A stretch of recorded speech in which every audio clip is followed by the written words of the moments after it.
You're live. Everybody, welcome back to the channel. We're live. Hopefully Adon's going to join me, and hopefully a bunch of you guys are going to join me with questions too. I apologize for being late. I was at the NASA Science Center. I'm in Orlando, Florida, home of Mickey Mouse. But guys, I got to tell you what, NASA's way better than frickin' Disney World. So come to Orlando next time you come. Go to the Space Center, the Kennedy Space Center. I hadn't been there since the 70s. It's freaking awesome. So, Adon, are you going to pop in here, or is it just going to be me talking? Hey, there he is. Hey, How you doing? we got some questions here already. Where do I see the questions? They came in quick. I saw someone saying hello. Here we go. What was the quickest and what was the slowest profitable flip you personally ever did? Wow. Man, so we've had some flips that were instant. Like I've made money. I've made money at the foreclosure sale to leave the room and not bid. I don't know what the addresses of those would be. I don't think you could call them flips, but actually buying something and then selling it, probably same day. It's the fastest I've ever done it. So instantly. So how do you do that? You buy something knowing that you've got a buyer for it, and you make a phone call and you sell it instantly. So we went to the foreclosure sale a lot. So that was our thing. And when I'm at the foreclosure sale and I'm going at it, buying a couple of houses a week, I always would know who wanted to buy things. And so when I got something that, for instance, Adon, if I had bought something in Carolina near, Vista Mar Marina, I would pick up the phone and call you and say, hey, I got one today that I think you would like. And guess what? If you'll pay for it tomorrow, you can have the very best price on it. If you make me pay for it, price goes up. And that was literally what I would tell people. So those are my fastest flips. Oops, sorry, I don't fit in this room very well. That was fastest flips. Slowest flips, we've probably had some really slow. I mean, Don and I have a few that are going on over a year. So slowest fucking flips in the world. We only do slow flips, but I don't know what the slowest one ever is. The first one I ever did I say it took a year or two, but I think it probably took more than that. It could have taken 3 or 4 years. It took a long time. And that was a property where I actually intended to buy it, to flip it, to fix it up and sell it. And it didn't go that way. We ended up fixing it up, putting a renter in there. I think he was in there for a year, maybe 2, and then we sold it. So all over the place with that. I got another one here. Do I make an insurance on the house for the time of renovation until resale? Okay, so yeah, that's a great question. We self-insure most of what we do, even in Puerto Rico, but definitely in Florida. When we go to the foreclosure sale, we're buying something in the moment to fix it up and to sell it. And when we do that, we generally will self-insure. If we borrow money and the lender requires us to get insurance, then that's when we would insure. We also insure properties that are worth a lot of money. So for instance, in Puerto Rico, if we did something that's maybe $500,000 and up, and we have a lot of money invested in it, and I think a lot of money can be less than that to different people, but for us, we're regularly doing these $50,000 to $200,000 renovations. So I would put those aside as not a lot of money. And then when we get into something where we're going to be in it for $500,000 and up, we're going to get insurance on it just to be extra careful. But even on the island of Puerto Rico, I would say 90% of the properties that we bought, we never got insurance. Why is that? Because we do so many properties. So we had a hurricane come through Florida the same year that the big hurricane went through Puerto Rico. And when it did, that was Hurricane Irma. We were affected. That Irma went all the way up the coast of Florida. And we had rental properties that were affected from like as far south as Brevard County, as far west as like Central Florida, Orlando, and then as far north as like Jacksonville. And even during that storm, even after that storm went away, and we had several houses that we had to spend money on, I don't remember right now if it was $60,000 or $120,000, but something in that range of 60 to 120 grand is what we ended up spending on repairs from that storm. And that would have been the time that if we had insurance, we would have capitalized on it. So we looked at it, we chased the data, and 2 houses a week for 20 years, or 2 houses a week at the time for like 15 or 16 years. Looking back on, let's say, a 10-year period of time that we didn't insure the houses, and let's say those insurance policies would have all cost $1,000. It was millions of dollars that we would have spent, or hundreds and hundreds of thousands. I don't know exactly what it was, but hundreds of thousands of dollars that we would have spent on insurance, and it was a fraction of that we ended up spending to fix the properties. So, what's your definition of self-insurance? Not having insurance. We fix the shit when it breaks. So there's no one to call. If the roof blows off of this building, we're insured on the house here where I'm at. But if the roof blows off of something we're not insured on, we have to come in and pay for it and get it fixed. When you do insure, is there a company you like to use? In Florida, I use Florida insurance planners. They're great for real estate investors. They will give builder's risk plans, which we're using we have a builder's risk insurance plan, I believe, on San Ignacio. On San Ignacio, the big house. Again, when we're spending lots and lots of money, and that one we have close to $1 million in it. Yeah, I remember Dave made me go shop around. Yeah, and then I have a big flip here that we have insurance on right now that has a builder's risk plan through Florida insurance planners because it was a renovation for a flip. I've shown that Winter Park house on a couple of videos. Our builder's risk plan was for 6 months. It expired. We got another 3 months. It's about to expire. We'll probably get a new insurance policy now because it's a finished house. It's no longer builder's risk. And we had hoped that we were going to sell it in that 6-month period of time. It didn't work out. So we're spending that money. That's a lender required thing because even on that house at this point, I wouldn't hold insurance on it if I wasn't being forced to. I just wouldn't have it insured. So do you think you're under on that house now as you have to get insurance every time? Like, what's your timeline before you have to say, all right, we're not selling this at this time, we're going to start losing money right away? You know, so kind of is like that an insurance question, or is that like a flip where we would decide? Just like if it were insurance, like for example, you know, you take a hard money loan out, you know, hey, if I can get it done in 3 months, I'll still be okay. 6 months, I'll still be okay. But if I have to start paying 7, 8 months in, the deal starts not making sense, you know? Well, it won't not make sense because of insurance, because an insurance policy is only costing us a grand or two at a time. It's not the end of the world. But if like on Santa Rita, let's take one of our flips. You know, when do they stop making sense? At the point that you've over-insured or over-renovated for the neighborhood, and you can no longer sell them for as much money as you thought. We're lucky on that one that we don't really have a loan. We have a loan with the seller, but it's an interest-only loan, so it's not costing us. The fact that we're keeping it for a longer period of time isn't costing us monthly. On my Winter Park house, we're, you know, $3,000 or $3,500 a month is going away to interest. So it will eventually eat through all of the profit. And so we're on the market. And if we get an offer on it, we'll sell it. And we've got lots of equity.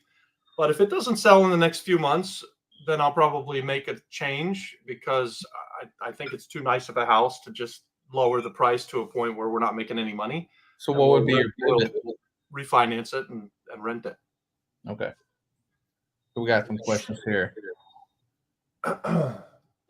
What is your price range in Puerto Rico? Are you buying at $50,000? The renovate another $100,000. What is your great question? So our price point is all over the place in Puerto Rico. We've done a $5,000 purchase up in the hills in Fajardo, where we bought it for $5,000, put another $10,000 in it, and sold it like the next month at a different auction for $25,000. We've bought the San Ignacio house for $350,000 and we're putting 900 in it, or hopefully not that much. We're going to Oh put my God. 700 in it. We're going to be into it for $1 million, $1.1 million probably, Yeah. and we're going to sell that for $2.5 million. So we're all over the place. My kind of feel good spot, even on the island of Puerto Rico, is like $25,000 to $175,000 purchase, and then a renovation of 50,000 to. I would hope to do single family renovations for 50,000 to 75,000 bucks.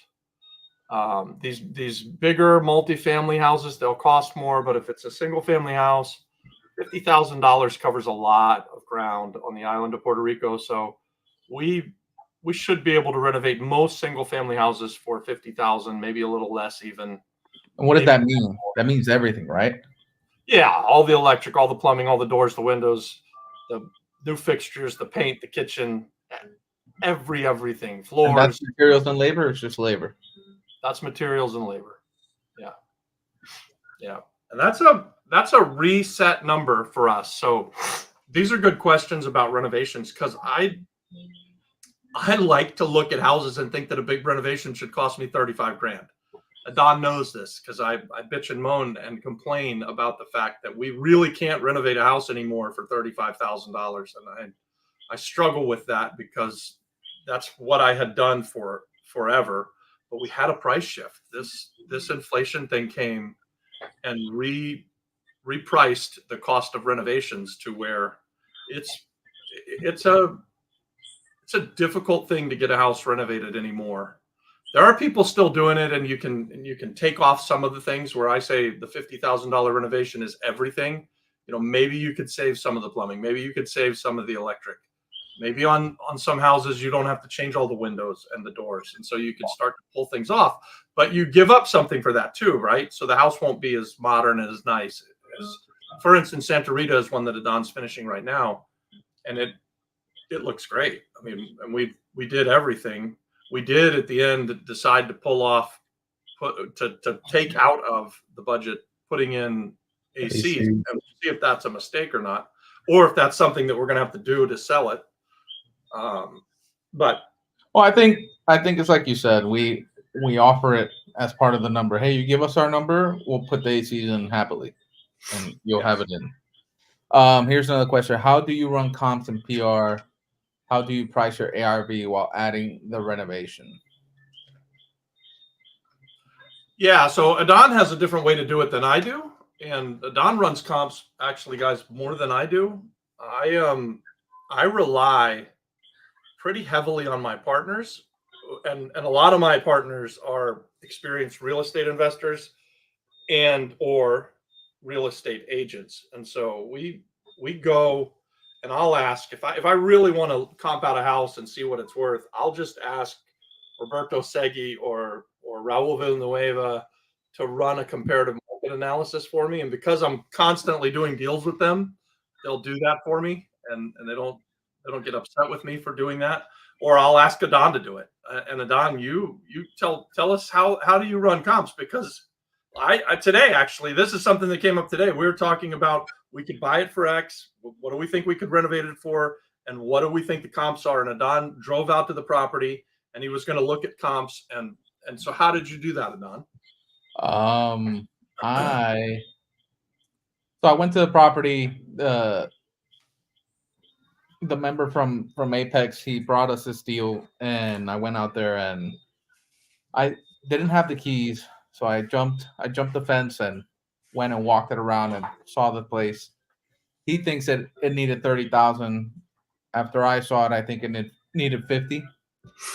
But we couldn't agree on the ARV. He thought an ARV was one number. I thought it was another. I went to Red Atlas. I'll pull it up here in a second, and that's what I used to pull the comp. Let me see if I can show you guys real quick. It's easier to show you. And then I think Brian is actually in our Apex. Yeah. And I have to tell you, where Robert and I are thinking of starting a deal analysis only Zoom call.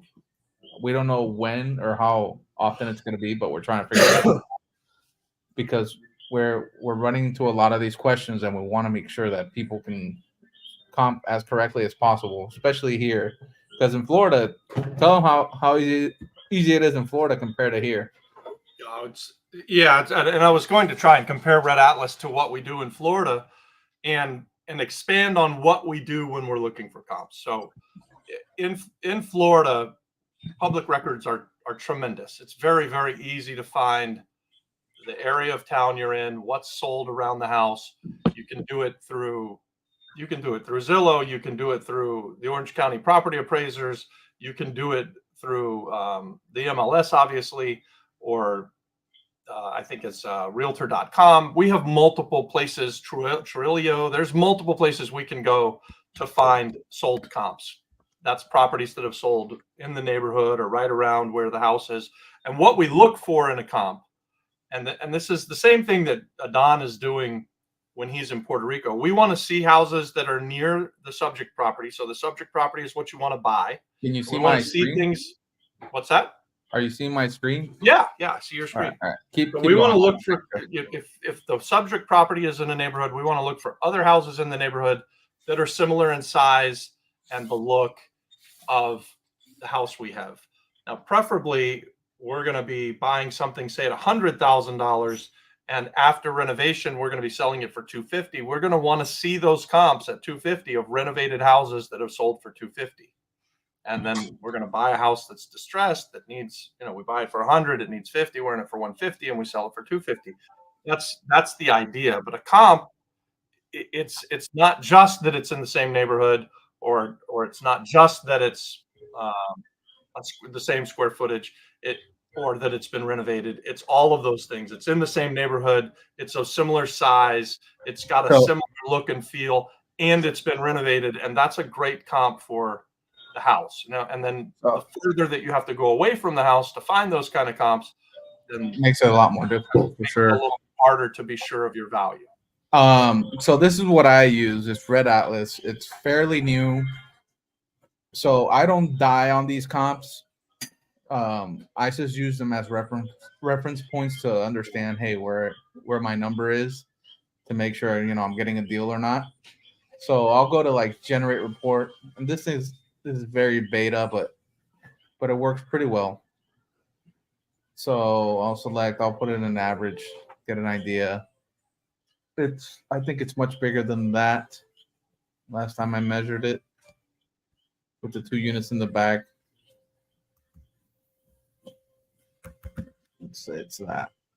It has 8, 9, 10. While he's doing that, guys, it looks like there's 15 or so of you guys watching this right now. If you'll hit that thumbs up button for us, we want to kickstart the algorithm and have the YouTube push this out to other people. So the more likes we get, the more that helps.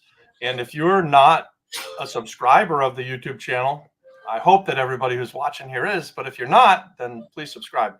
So I imagine that if we have 15 people here watching a YouTube live, probably all of you guys are already subscribers.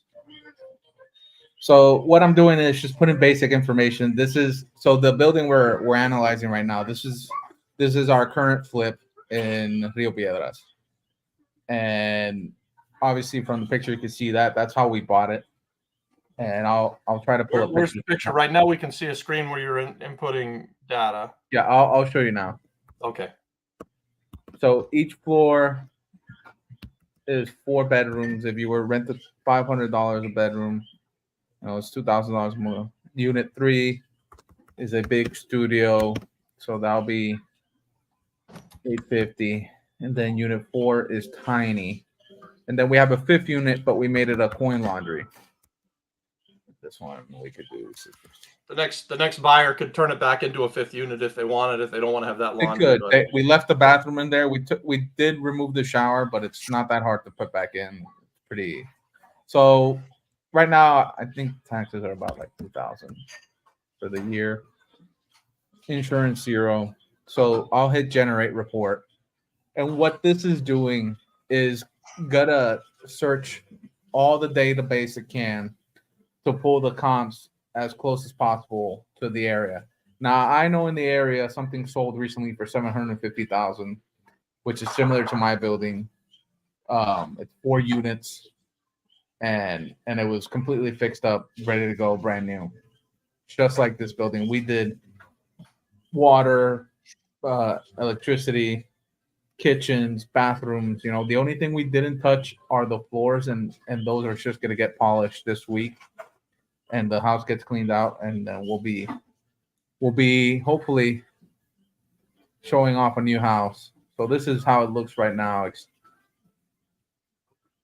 on the exterior. Just finished painting the outside today. Got a This is couple my of first time seeing it. I love it. It really did come out very similar to the rendering that we had too. Yeah. Wow, that looks incredible. So it looks clean up the really grounds nice. And stuff, but that's a good looking house right there. Yeah, once it gets cleaned out inside, I'll be doing all the photos for it. It's gonna look really nice. So usually I'll generate a report, and from there, once it pops up, take this long? Huh? Does it usually take that long? Yeah, it could take a couple minutes. You know, internet. Yeah. Okay. But there it goes. So we open it. That's just an idea of what it thinks it's worth. Now we know it's not worth that. It's worth much more. We hope that it's not worth that. We're in trouble if it's only worth that. No, it's not. But you could use this as a reference point if you're buying it distressed. Guys, look at that picture. That's what it looked like before. If you scroll back down, this is exactly how we bought it before. That's the before, and now you just saw the after a second ago. Yeah, and this is like from the same side. That's the after. Yeah. So big difference. You know, a lot of work went into it.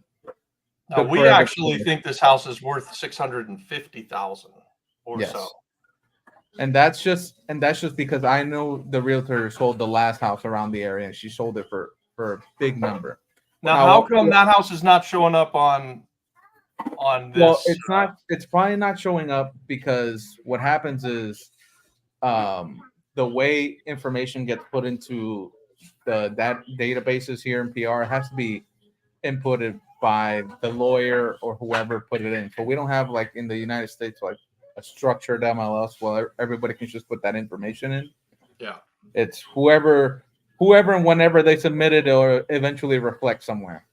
And I will say it is way harder to find these comps on the island than it is in Florida.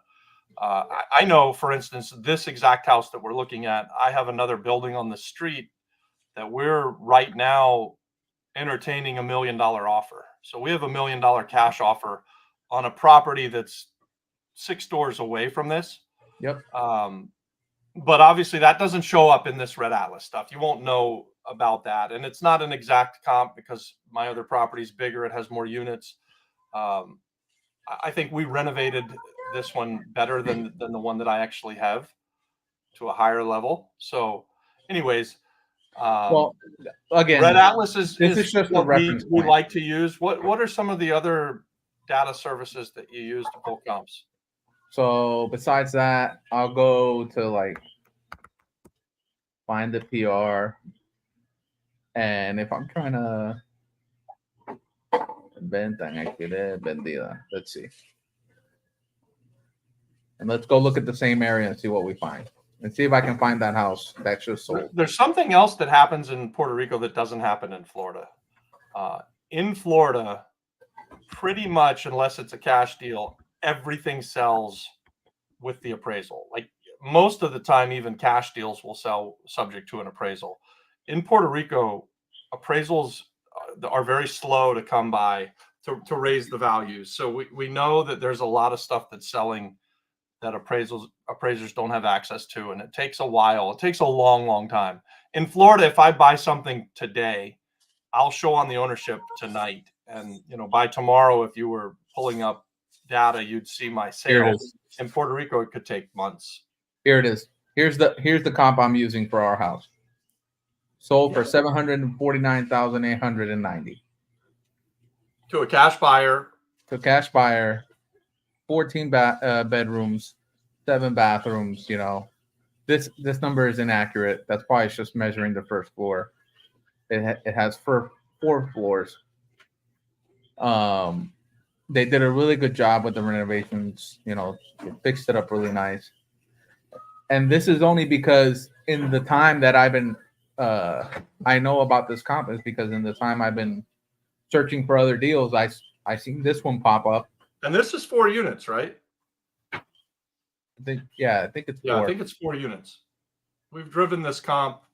We looked at it. They did do a really nice job. Yeah, actually. So 3 units.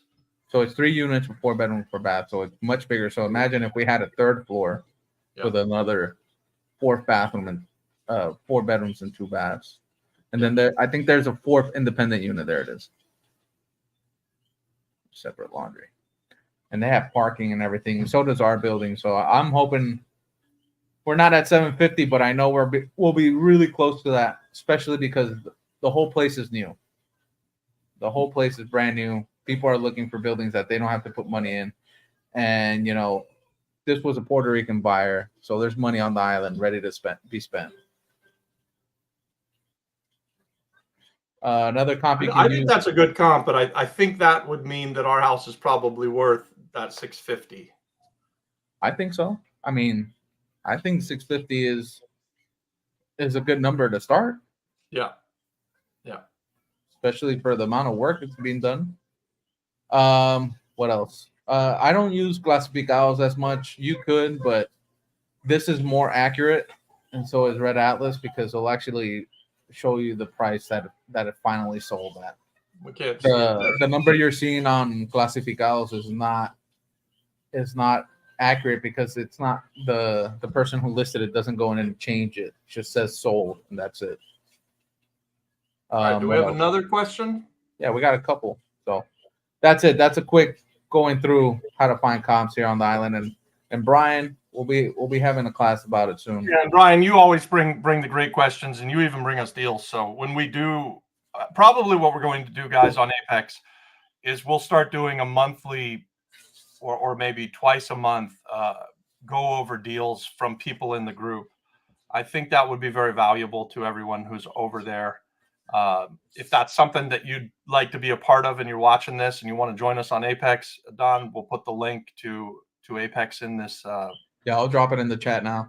Here's another question. Read that while I go get the link. For new investors, is it allowed to write off prospecting trip as expenses? Well, yes, I would say yes. Talk to your accountant. Obviously, if you are a new investor, but you're starting a business, it's a business expense. So when I first flew to the island of Puerto Rico and right after Christmas in 2017, we wrote that trip off as a business trip. It was a business trip. I flew to the island to look at real estate. I jest that sometimes when I take vacations to Europe and things like that, I actually do look at real estate. I've never tried to actually write those trips off because I'm not really planning to buy things. Like I'm going to go to Africa later this year. I'm damn sure going to find out what things cost in every place that I'm at. But the likelihood that I'm going to buy something is, pretty nil. Like there's not a big chance. So it's really a vacation. Maybe we could turn it into a business trip by having a meeting or an annual corporate meeting or something like that and turn a portion of it. But if you're actually traveling to look at real estate because you've started a new business, you should be writing it off and you should talk to your accountant about that. Yes. What's your range in regard to mainland versus PR in regards to percentages of investment? What's the range? A couple of ways I could interpret this question. So right now I'm investing 80% of my time and efforts on the island of Puerto Rico, 20% of my time and efforts, and that would mean money as well back in the States. Over the next year or so, I expect it to get to a 60-40 where I'm going to do more in the States right now because things have slowed down and I see opportunities that I didn't see. For the last several years, I was 100% or close to 100% investing in Puerto Rico. I guess I've always done something in Florida, and we hold investments, but for new stuff, I think it's 80-20 now, and it's probably going to head towards, I'll bring the states up to 40% and be at 60% for the next few years on the island of Puerto Rico. That's my guess. Okay. That can get skewed too, because I do bigger deals on the island. So I could do one deal on the island that's big enough that it dwarfs all of the stuff that I do in Florida. I suppose it could be vice versa, but it just never has. I've never done a $10 million deal in Florida, but I've done a couple of them in Puerto Rico. So that's how I would answer that. Who's I your question, because I'm not certain that was exactly what you were asking. If it's not, ask a follow-up question. Who's the best notary, best lawyer and PR that you recommend to do contracts? I have a couple that I use right now. Who are we using regularly? So we shifted. We were using Gyrocaro for a long time. Yeah. And I still really like her. But we have a new lawyer whose name is escaping me right now that has helped me with an eviction and a lawsuit that came up. And so I've been using her to close stuff because I need the people that have been helping us. Not that I don't like the other lawyer. Adnan, can you remember names of attorneys right now?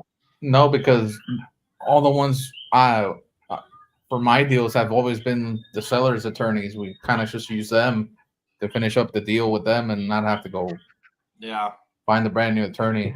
I think it's on a deal by deal basis. I would imagine now when we go to close, once we sell these properties, we will have to. Yeah, we're going to choose. When we close, we're going to choose. That's right. Attorney. So, but when we're Don and I we bought 6 things, and we've probably done 6 different notaries. They're all great, right? Like, so I like everyone that I've used, I think, on the island. But if you're looking for like stateside service, I like Gyrocaro. She's over there in Condado. What is that area? Calle Luisa. Is that Santurce, Condado area?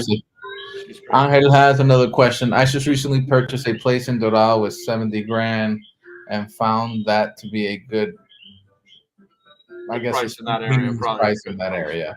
Sure. It depends where in Doral, but that's. I mean, the thing's selling for 500,000. That shouldn't be selling for 500,000. Doral's a tricky place because they have obviously the super wealthy, and then they have some really poor parts of Dorado as well. But you know, every area can be a good deal. It is really about what does it take to fix it up and what's it going to sell for. We haven't invested in Dorado. We've never invested in Dorado yet. I've looked at some things, but I have not pulled the trigger on anything. So, yeah. All right. Follow-up question. Do we need to create an LLC in order to write off expenses or a bookkeeping? Yeah, this is, again, a question for your accountant. Probably it's easier to write off stuff if you create an LLC. So, I can give you for instance. I created a T-Truck LLC when I bought the Tesla truck because I bought the Tesla truck to be my work truck, and I planned to put it on Turo and rent it out. And I wanted there to be absolutely no question that this is not my truck. I'm going to drive this truck, but when I'm driving this truck, I'm driving it to go to look at real estate, or I'm renting it out to someone on Turo. And why did I want to do that? I want to do that because with buying an expensive truck like that, I can write off 100% of the purchase in the first year, as long as it's a work truck. And I didn't want to get into any of these, you know, half of the time it's mine and half of the time it's a work truck, and then I only get to write off a portion of it. So basically, if I'm in town and I drive the Tesla truck, I'm driving it to look at work. And other than that, the truck goes out and works on its own by renting it out. And so we set up an LLC so that there was a crystal clear delineation in what the truck is used for and who uses it and what do we get to write off. So I like creating an LLC. If you're asking the question of write-offs, can you do it without an LLC? I absolutely think you can. But I would ask your accountant. I agree with you. It's so much easier to just keep things separate, because then you're keeping 3 or 4 different sets of books depending on what you're doing. If you're doing it all personal, and everything's a business at the end of the day. You got to go get gas. You got to go. You got to go do this. You got to do so much easier. Yeah. There we go. Do you guys use different contractors in PR? Do you hire your own team? Yes, we hire our own team. We use different contractors. We have enough projects going that there's probably 80 to 100 guys going to work on the different projects, every day of a year, which means that we're constantly looking for new contractors. It's a third of the business to find a good contractor who can take a job from start to finish. And Don, we've been through this on a couple of projects where we're changing them out midway because we hire the first guy and he comes for a little while, he does okay, and then he stops showing up, or he keeps asking for more money. He's trying to get ahead of us. And so we are always looking for contractors.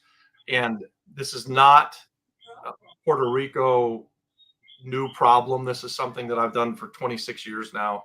I can't ever remember a time, and if there was a time when I had my contractor set in stone and I knew who was going to do what for the next several jobs, it was a very short window. I really have always been trying to find that next contractor to do the next deal and not loading. And so we do so much work that we want to have contractors working for us. And we have found that if we do too many things with them, they can get stretched too thin. And of course they want to please, they want to say yes. And so we do so much construction that we're just always looking. I expect I will always be looking for contractors for the rest of my life. Yep. What is general life advice or in regards to real estate, which you would give your younger self at 26? I've done videos about this, John. That's a great question, but I bought and sold so many properties before I ever kept the first one.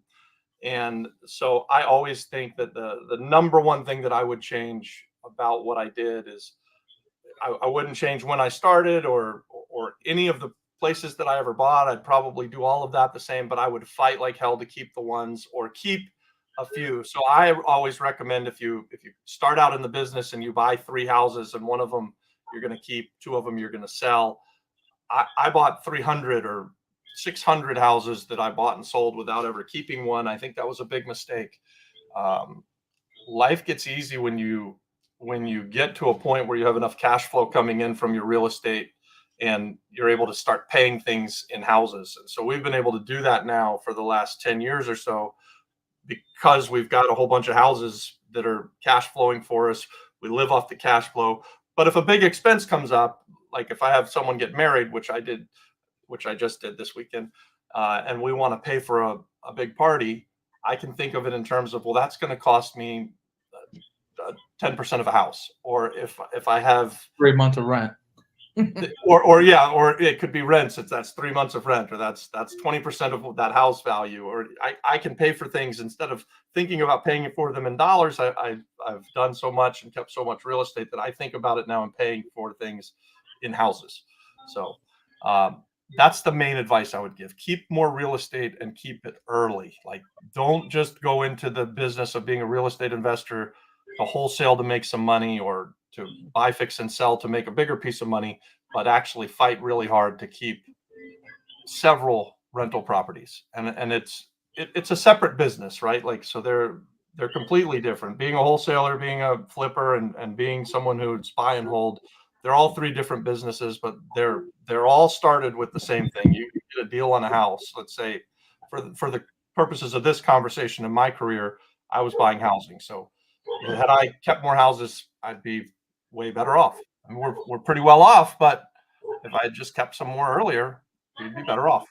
So Don, you've now done 5 or 6. We haven't really kept any. We did sell some with some seller financing, and that's nice. Well, probably ought to start to think about coming up on finding something to buy and keep as well soon. Yeah, I'm working on that. And before I started flipping, I had my apartment. Yeah, that's right. Your first one you kept for a long time. I was cash and flowing for a long time. And when it's just by yourself, you're like, oh well, this is great. I got extra money coming in. And so tell people about that, because that's what I'm talking about. You bought that for 25 grand or something? Yeah, I bought it for 25 when I was 19 or 18, and then I kept it till like last year.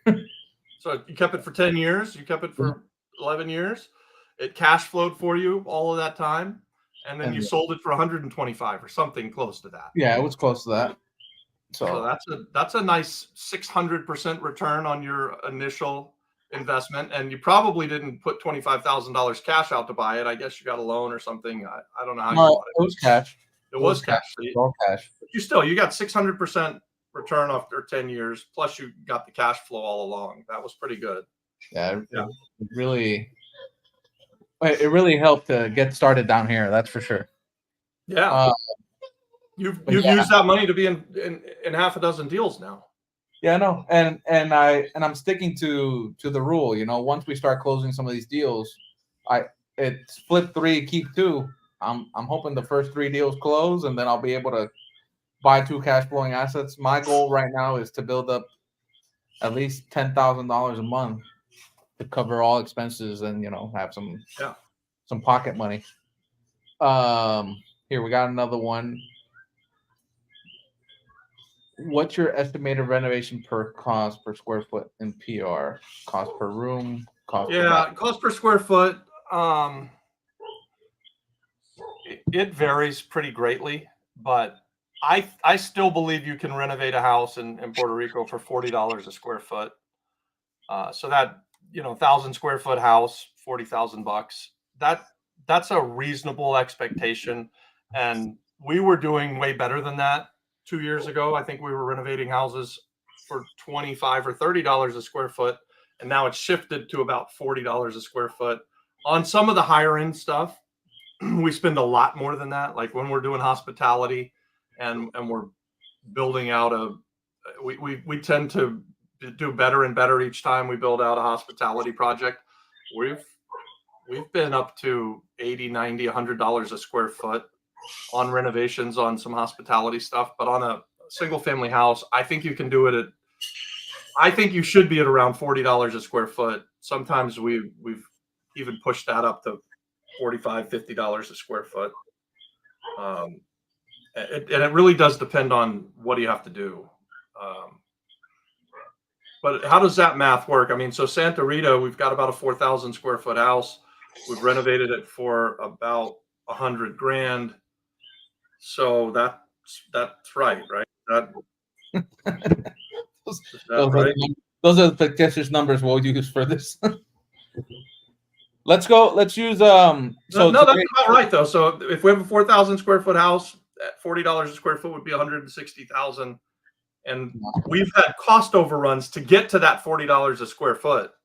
We started out thinking we were going to renovate for less. Right. And I don't think we have $160,000 in the renovation, but we have more than 100. So $40 a square foot's a fair number. So the house I went to see today, for example, really, if you can get away with doing the kitchens, the floors were fine, and changing light fixtures and new vanities and toilets, your cost is way on the floor, especially because all the power and water is working properly, and the power is still on. So, in your opinion, what makes Palmas so expensive? Is it simply the fact that it's a gated community? And if so, could that be done on a smaller scale in different part of the island? Obviously, mine. Not rocket science. You see my shirt?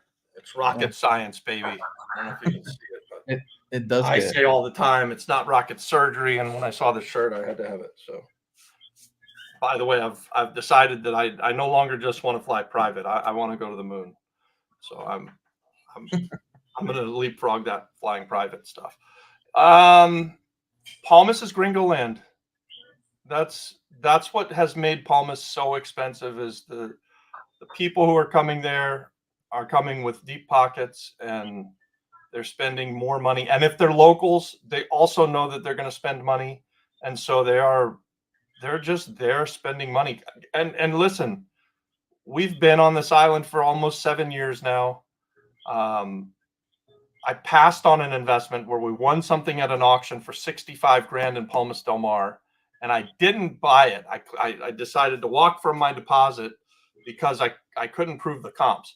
That condo is probably a $400,000 or $500,000 condo today, but 5 years ago when I was buying it at 65,000, I wasn't sure that I could sell it for 120 grand, and so I walked away from a little bit of money on that.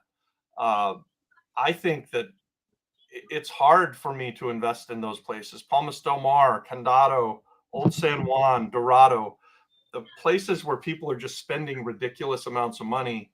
I've always shied away from them. Now, apparently 6.5 years ago, I could have invested in all of these places and I'd have made millions of dollars. So what the hell do I know? Does it mean that you can't invest there and make money? Absolutely not. You certainly can.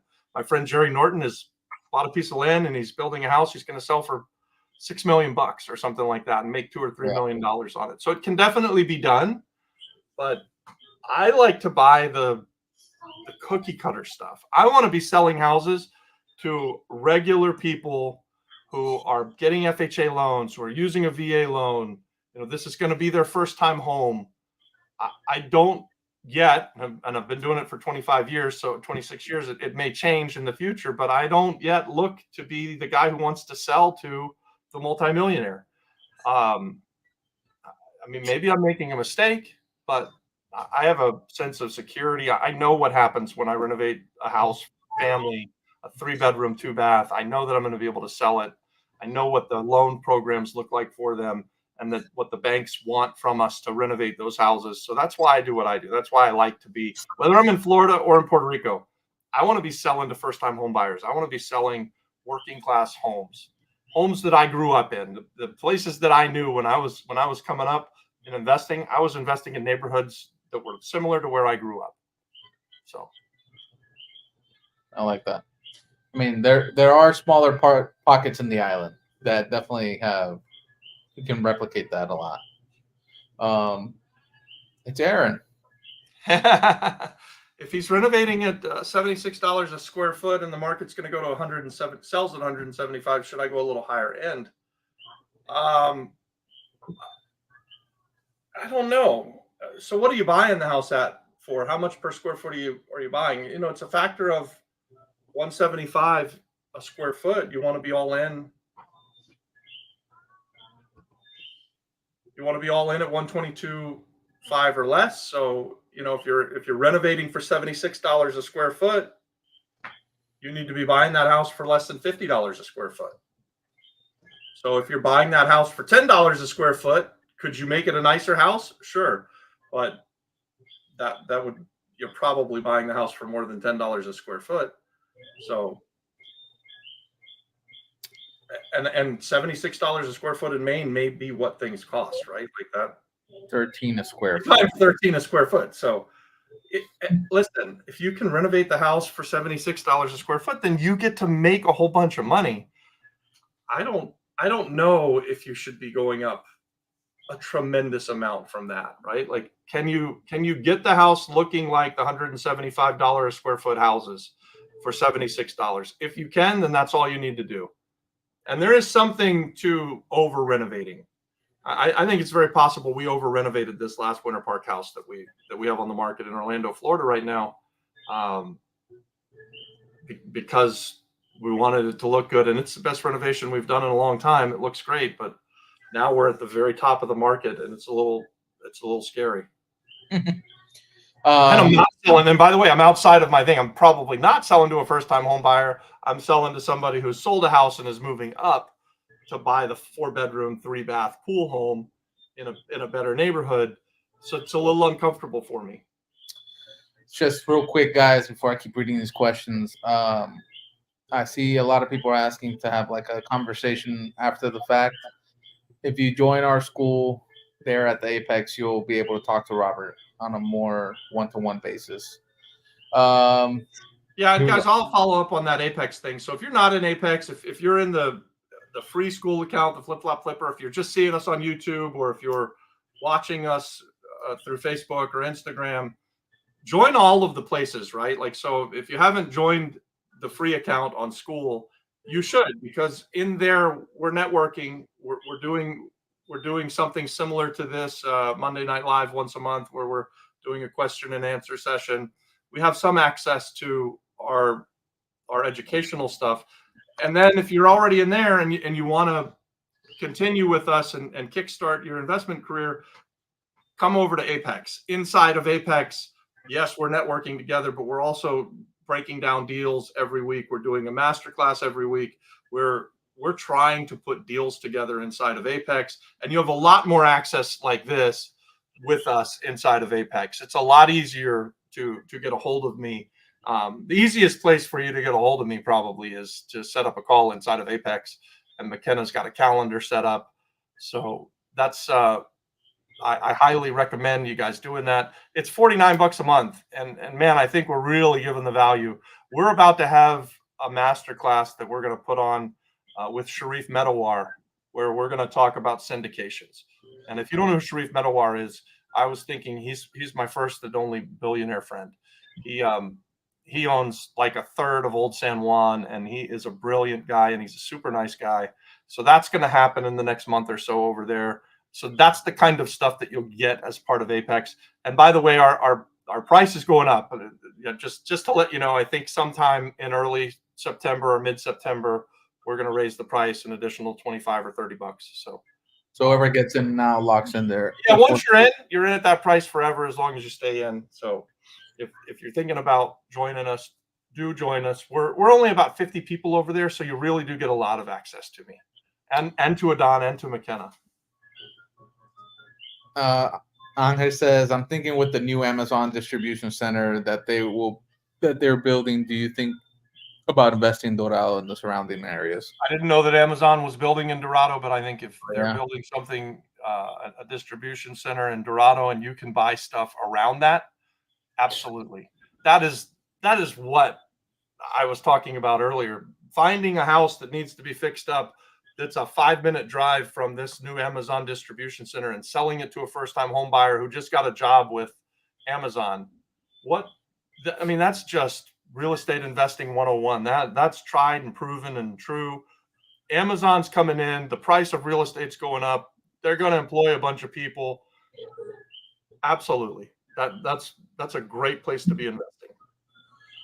So I would think that if you build it, they will come replicated on smaller scales. Yeah, talking about the Gringo and the Palmas Del Mar. There's something that's going to happen out in Cabo Rojo right now, where these billionaire brothers are going to spend some ungodly amount of money recreating Palmas and Dorado down on the west side. And I believe that it's true. If they build it, they will come. And for the same reason that I think investing near the Amazon Center is a good idea, we're looking at going and investing around where they're going to have this new gated community, and they're going to do all this super high-end stuff.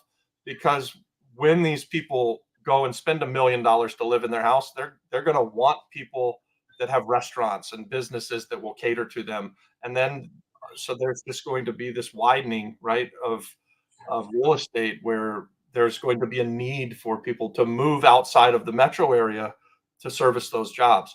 And right now, the metro area is where most people live and work.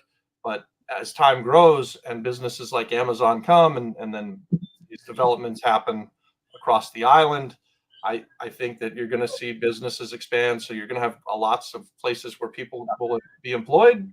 And I would invest at the feet of these people that are spending a whole bunch of money. There's the baby. Hey, little girl. I'm so glad to be part of the Flip Flop Flipper and the Apex group. Thank you, Nisha. We're glad you are there too. She's always commenting, and she's helping us give forms and stuff. She's awesome. Yes. Thank you so much. Medawar basically says he owns San Juan, and he does. Sharif owns Old San Juan, right? Like, you say that they say he owns a third of the buildings in Old San Juan, but he owns every important building in Old San Juan practically. The guy was a genius. He walked the path of where the people from the cruise ships would walk and just started buying buildings and putting in all of those retail shops, and he's made a fortune. And not only that, he puts his number on the signs of every building he's got, and you can call him up and he answers the phone. And then he's the nicest freaking guy in the world too. So it's worthwhile to go down there and call Sharif Medawar. He's got his number on every building and talk to him about doing real estate. I did that when I first came, and I didn't know who he was. And then I found out that I'd been talking to him because I call on all these signs. Anybody has a sign on something, I generally will call it. So, yeah. For short-term or long-term rentals, is it better to add a generator or solar panel NPR when renovating? The rental cost of 80 to 90 square feet, does include those or not? Yeah, so we've never put a generator on any of the properties that we've done. I don't include it in the renovation costs. We did put a generator in our Rincon property in our hotel out there after the renovation because we were having troubles with the power going out all the time, and so we did bite the bullet, and we spent about 60 grand or so to generate the whole place.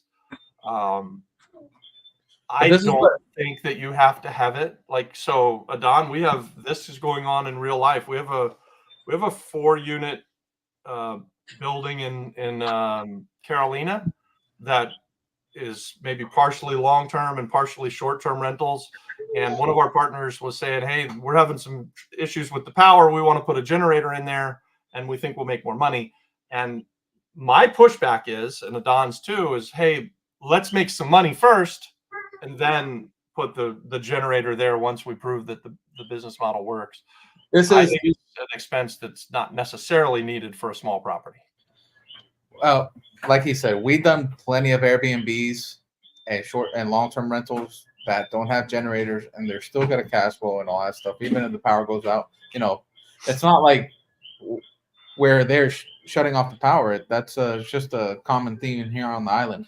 Now, what I would say is, if you can afford it, if you have the money to put it in, or go get like one of these solar batteries panels that you can pay off on a monthly thing.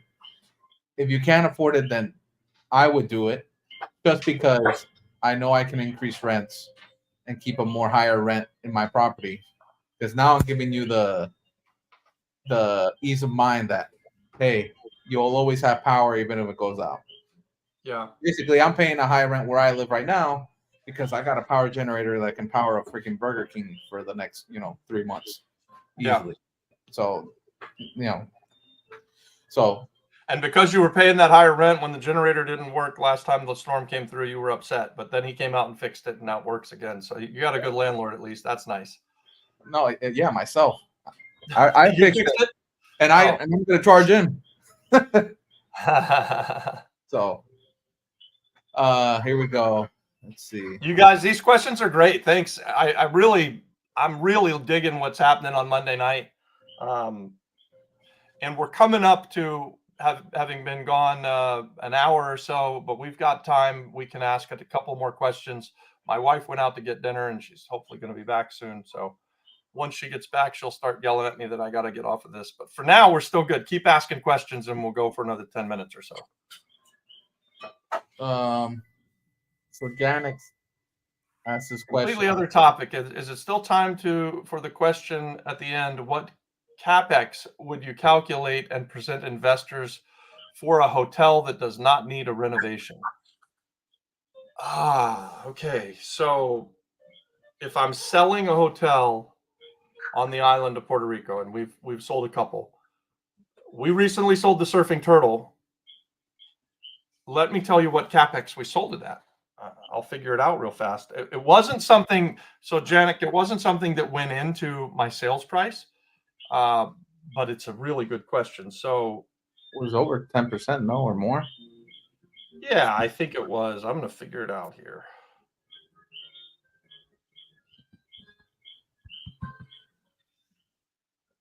We sold it for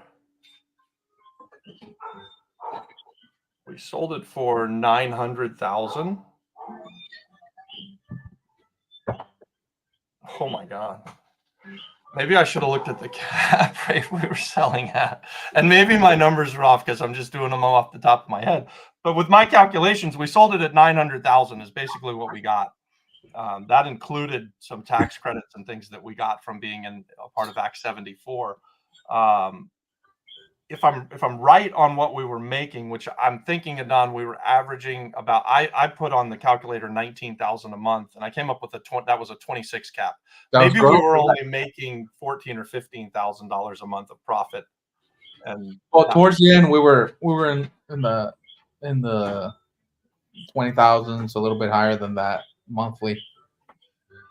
So we sold it somewhere between an 18 and a 26 cap. That's what we just recently did. Yeah, that's what we just recently did. So, and by the way, I would think that's a really good deal for someone.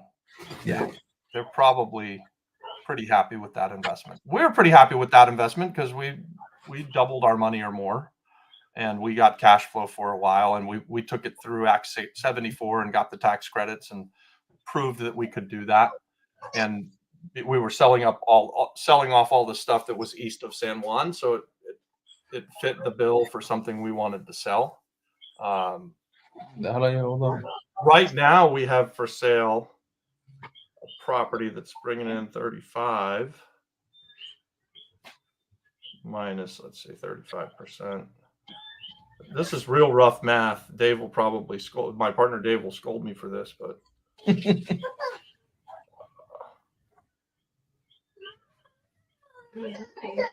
we're trying to sell out. We're trying to sell our property in Miramar, which is in San Juan, and it's cash flowing really, really well.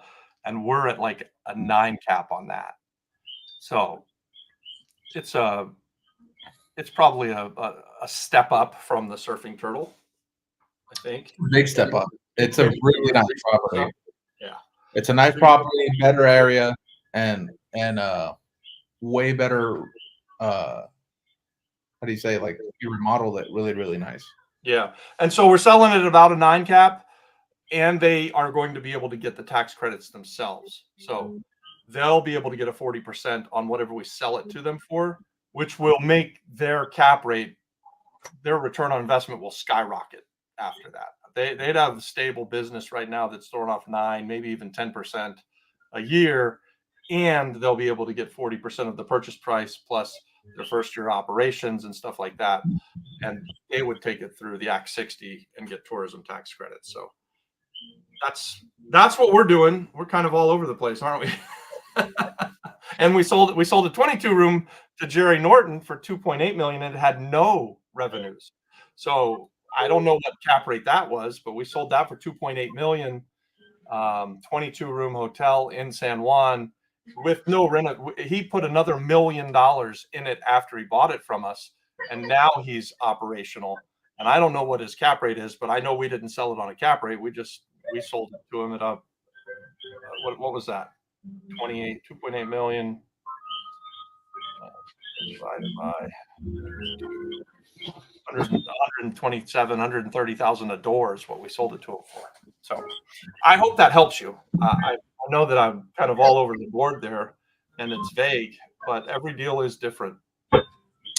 Guys, if you have any more questions, let's get them in real quick. We're starting to close up the chat. Someone is asking, why can't people or investors buy in La Perla? Someone answered here, it's probably because there's no title. I would agree with that statement. Yeah.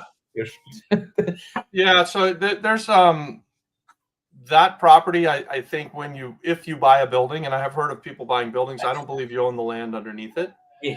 And so that's also they're a pretty tight knit group, right? And I don't think a lot of stuff gets brought up for sale. I know there's been some big time Donald Trump type people that wanted to come in and buy up the whole place, and the people there were like, no, fuck you, we're not doing it.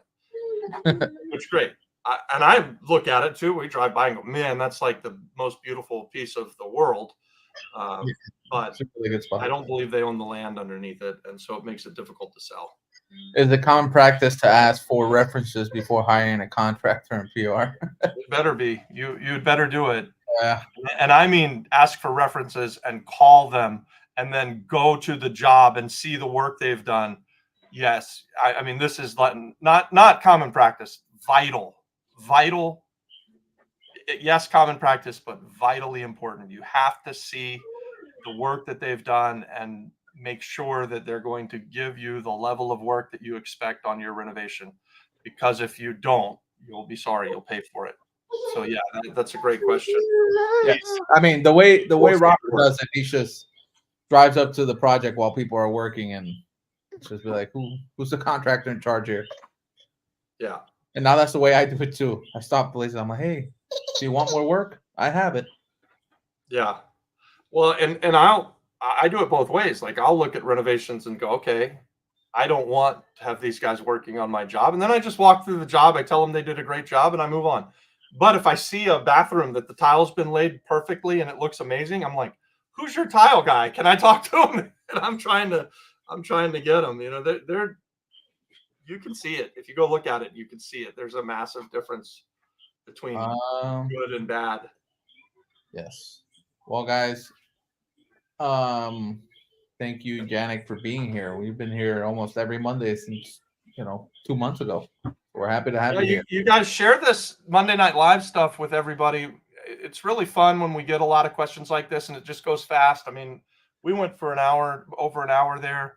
I appreciate you guys showing up when I pushed the time back, but we were still doing some family stuff. My son got married over the weekend, and I had some family in town, and so we ended up taking them to the Space Center, and I bought their shirt, and now I'm recommending everybody skip Disney World, go to the Space Center.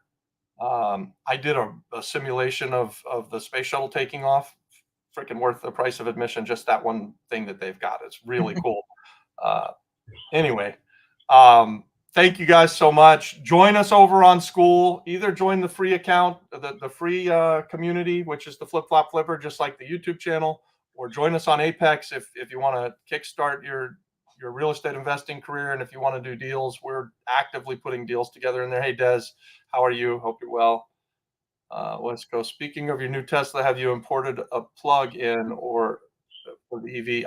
I have a plug on the house here. The Tesla's in Orlando, and one of my renters, he left it on the house, so I took it. So I've got a charger for it at the house. I'm thinking of bringing it to Puerto Rico because it's not renting on Turo here in Orlando, Florida. I guess there's a bunch of them, and I'm not willing to rent mine cheap. So, so I may bring it to Puerto Rico and try and let Mariah monetize.